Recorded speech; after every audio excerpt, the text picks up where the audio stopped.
জামাতে ইসলাম নতুন করে ফাটাবাসের চিপায় আটকে গেছে, মাইনকা চিপায় আটকে গেছে। গণভোট ইস্যুতে ডক্টর ইউনূস জাতির উদ্দেশ্যের ভাষণে যখন বললেন যে গণভোটটি জাতীয় নির্বাচনের সাথে একই দিনে একত্রে হবে, ঠিক তখনই জামাতের মাথায় আকাশ ভেঙে পড়ার মতো অবস্থা তৈরি হয়েছে। বড় ধরনের একটি ধাক্কা খেয়েছে জামাতে ইসলাম, বড় ধরনের হোঁচট খেয়েছে জামাতে ইসলাম এবং জামাতে ইসলামের সাথে চরমোনাই পীরের ইসলামী আন্দোলন বাংলাদেশ এবং তাদের সাথে যে আরো কয়েকটা দল যারা মিলে একটি ৮ দলের যুগপৎ কর্মসূচি পালন করে আসছিল, তারা সবাই এই গণভোট ইস্যুকে কেন্দ্র করে এই গণভোটটি জাতীয় নির্বাচনের আগে হোক এই দাবি করেছিল জামাত, চরমোনাই সহ তাদের যে ৮ দলের যুগপৎ কর্মসূচি তারা, এবং পিআর পদ্ধতির নির্বাচন দাবি করেছিল জামাত এবং চরমোনাই। এই নিয়ে দীর্ঘদিন মোটামুটি তারা রাজনীতির মাঠ দাপিয়ে বেরিয়েছে। জনসমর্থন তাদের কতটুকু আছে কি নাই সেটা মুখ্য বিষয় না, মুখ্য বিষয় হলো রাজনীতির মাঠ ফাঁকা। দীর্ঘদিন ধরে রাজনীতির মাঠ ফাঁকা পেয়ে এই ফাঁকা মাঠে জামাত, চরমোনাই তাদের এই ৮ দলের যুগপৎ কর্মসূচি ফাঁকা মাঠে গোল দিতে চেয়েছিল। আর মাঠটি ফাঁকা কেন? কারণ রাজনীতির মাঠে এখন আওয়ামী লীগ নেই। আর বিএনপি এই গণভোট ইস্যুতেই বেশ কিছুদিন ধরে একটা ফাটাবাসের চিপায় আটকে ছিল, মাইনকা চিপায় আটকে ছিল। বিএনপির পক্ষে তখন ডানে বামে মোচড় নেওয়া সম্ভব হয়নি। যেই দিকেই মোচড় নিত সেটা তাদের দলের জন্য ক্ষতি হতো, রাষ্ট্রের জন্য ক্ষতি হতো।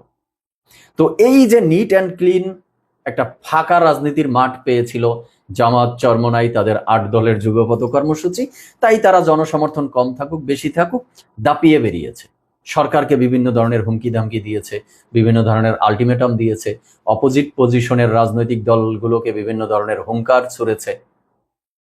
তো যেই ফাটাবাসের চিপায় এতদিন বিএনপি আটকে ছিল, ডক্টর ইউনূসের জাতির উদ্দেশ্যের ভাষণে আজকের এই ঘোষণা যে গণভোট জাতীয় নির্বাচনের সাথে একত্রে একই দিনে হবে, বিএনপি সেই চিপা থেকে উত্তরণ পেয়ে গেছে। কিন্তু সার্কেল অনুযায়ী সেই চিপায় আজকে এসে নতুন করে আটকে গেছে জামাত ইসলাম। রাজনীতির মাঠে এখন যে একটি গুরুত্বপূর্ণ টার্নিং পয়েন্ট, কারণ ফেব্রুয়ারিতে সম্ভাব্য নির্বাচন হওয়ার কথা, আর সে অনুযায়ী ডিসেম্বরে তফসিল ঘোষণা হওয়ার কথা। ডিসেম্বর আসতে আর বাকি মাত্র কয়েকটা দিন। ঠিক এই টার্নিং পয়েন্টে এসে ফাটাবাসের চিপা, এই মাইনকা চিপা থেকে বিএনপি উত্তরণ পেয়ে গেল, জামাত নতুন করে এখানে আটকা পড়ে গেছে। তাহলে এই সময়ে এসে জামাত যে আটকা পড়লো, জামাত কি এখান থেকে আর উত্তরণ করতে পারবে, এখান থেকে বের হয়ে আসতে পারবে? না, এখানে পড়েই গড়াগড়ি খেতে থাকবে। আর এই যে ফাটাবাসের চিপায় জামাত আটকে গেছে, এদেরকে চিপার মধ্যে রেখেই এই ইসলামী আন্দোলন বাংলাদেশ বা তাদের যুগপৎ কর্মসূচির যে অনন্য দল আছে তারা চলে যাবে কিনা।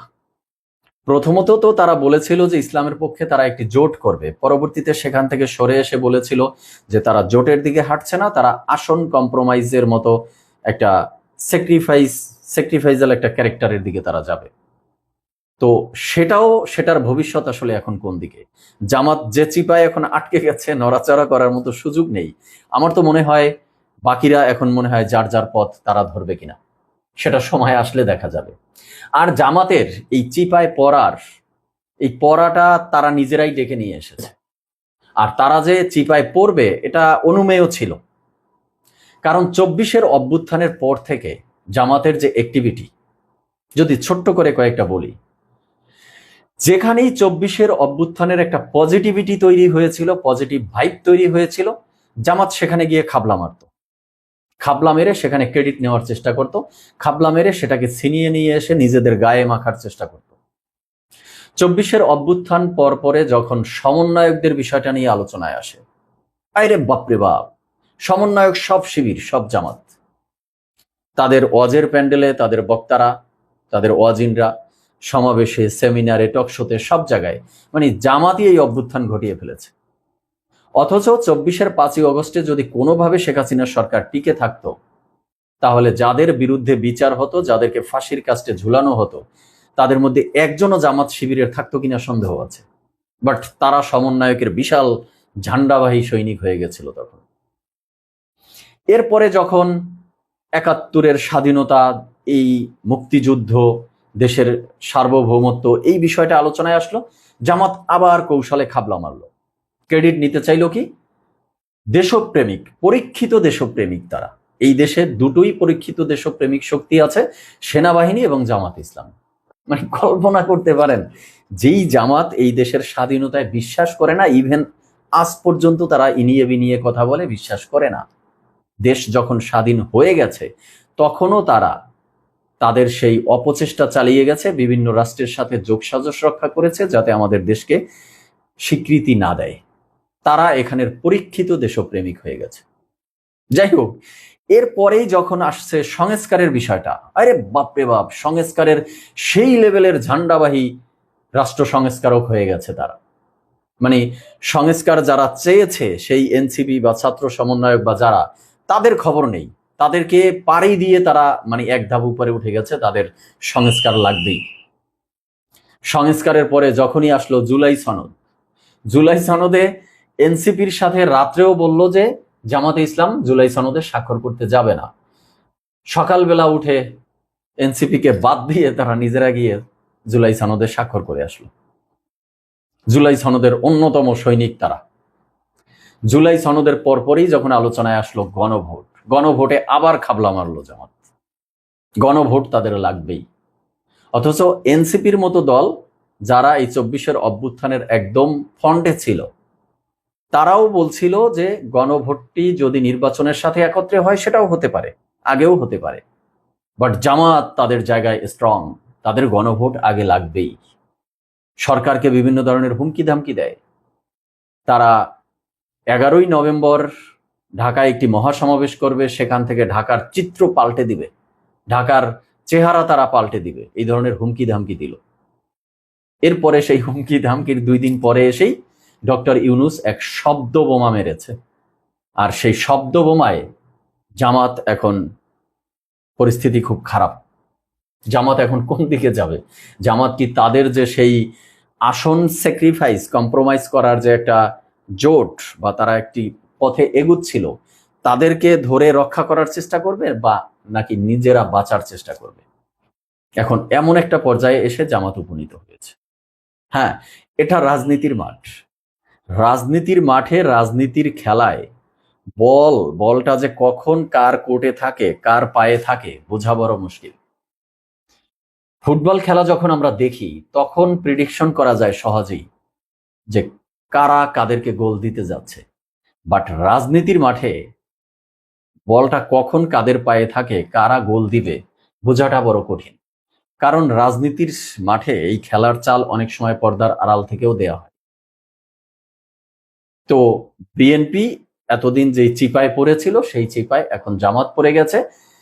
এতদিন মনে হয়েছিল যে বলটা জামাতের পায়ে, জামাত তাদের সাথে এই চরমনাইর ইসলামী আন্দোলন বাংলাদেশ, তাদের সাথে আরো বেশ কয়েকটা দল নিয়ে তাদের যে 8 দলের যুগপত কর্মসূচি, সেটা 11 দল হলে ভালো হতো, তাহলে একটা ফুটবল খেলার মাঠের সাথে তুলনা করা যেত। যাই হোক, তো তারা বলটা নিয়ে একটু ইনিয়ে বিনিয়ে মাঠে খেলার চেষ্টা করলো।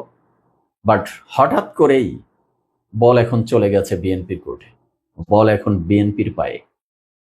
তো সামনের দিন যদি ফেব্রুয়ারিতে নির্বাচন হয়, তাহলে সেই ফেব্রুয়ারি পর্যন্ত বলটা বিএনপির পায়েই থাকবে কিনা, বিএনপির কোর্টেই থাকবে কিনা, বিএনপি আসলে সবকিছু খেলবে কিনা, সেটা এখন দেখার বিষয়। তো জামাত এখন কোন দিকে যাবে? জামাত ভালো চিপায় পড়ে গেছে। এখান থেকে জামাতের উত্তরণের পথ কি? জামাতের এখান থেকে উত্তরণের পথ জামাতকেই খুঁজে বের করতে হবে। তারা সংবাদ সম্মেলন করেছে ডক্টর ইউনূসের এই জাতির উদ্দেশ্যে ভাষণের এই বক্তব্যকে কেন্দ্র করে। সেখানে মোটামুটি দেখা গেল এখন আর তাদের কথার ভিতরে সেই আস্ফালন বা সেই হুমকি দামকি বা সেই থ্রেট বা সেই ধরনের চিল্লা ফাল্লা, এর কিছুই এখন আর নেই। জামাতের এই চিপায় পড়া তাদের জন্য অনিবার্য ছিল। আমি এর পূর্বে একটা আলোচনায় বলেছিলাম, জামাতের যে অ্যাক্টিভিটি, তাদের তো খালি মাঠে গোল দেওয়ার চেষ্টা তারা সবসময় করে। তাছাড়াও তারা যে একটা ধর্মভিত্তিক রাজনৈতিক দল নিজেদেরকে দাবি করে, সেখান থেকে অনেক আগেই যে তাদের বিচ্যুতি ঘটেছে, সেটা নিয়ে এর পূর্বে আমি একটা আলোচনায় বলেছিলাম যে জামাতের অ্যাক্টিভিটি দেখলে মনে হয় যে ফজরের নামাজ পড়ে জোহর পর্যন্ত মোটামুটি তারা ধর্মের নিয়ম কানুনের মধ্যে থাকে। দুপুরবেলা জোহর পরে লাঞ্চ করার পরে মাগরিব পর্যন্ত, সন্ধ্যা পর্যন্ত তারা প্রগতিশীল হয়ে যায়। আর সন্ধ্যার পরে সারা রাত তাদের ওঠা বসা, চলাফেরা, তাদের কর্মকাণ্ড, তাদের কথাবার্তায় মনে হয় তারা স্রেফ সেকুলার এবং নাস্তিক। তো এই ধরনের একটা দল, তারা ফাটাবাসের চিপায় আটকাবে না, তারা সামনের দিকে এগিয়েই যাবে, এটা হতে পারে না। সো এই জন্য বলছি যে জামাত ফাটাবাসের চিপায় যে জায়গা মতো এসে আটকে যাবে, সেটা অনিবার্য ছিল এবং সেটাই ঘটেছে। সো দর্শক শ্রোতা, আজকে আর আলোচনা বাড়াবো না। আপনারা আপনাদের মতামত দিবেন, কমেন্টে জানাবেন। সবাইকে ধন্যবাদ, ভালো থাকবেন সবাই।